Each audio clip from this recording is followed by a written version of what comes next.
வாக்காளர் பட்டியல் சிறப்பு தீவிர திருத்த பணி எத்தனை கட்டங்களாக நடைபெறுகிறது? வாக்காளர் பட்டியல் சிறப்பு திருத்த தீவிர பணிகள் 5 கட்டங்களாக நவம்பர் 4ஆம் தேதி தொடங்கி பிப்ரவரி 7ஆம் தேதி முடிவடையும் என தேர்தல் ஆணையம் அறிவித்துள்ளது. வீடுதோறும் கணக்கெடுப்பு பணி நடைபெறுகிறதா?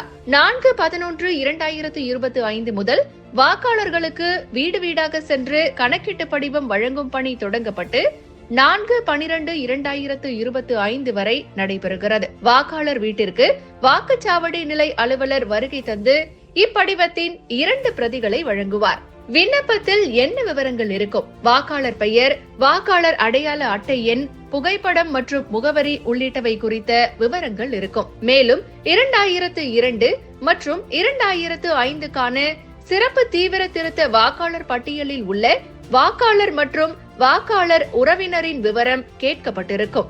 வாக்காளர்கள் என்ன செய்ய வேண்டும்? விண்ணப்பத்தில் கேட்கப்பட்டுள்ள விவரங்களை வாக்குச்சாவடி நிலை அலுவலர் கொண்டு வரும் 2002 மற்றும் 2005க்கான சிறப்பு தீவிர திருத்த வாக்காளர் பட்டியலில் உள்ள விவரப்படி இப்படிவத்தினை அவரது உதவியுடன் பூர்த்தி செய்து வாக்குச்சாவடி நிலை அலுவலரிடம் திருப்பி தர வேண்டும். இதனை பெற்றுக்கொண்டதற்கான ஒப்புகையை மற்றொரு படிவத்தில் வழங்கி அதனை வாக்காளரிடம் வாக்குச்சாவடி நிலை அலுவலர் வழங்குவார்.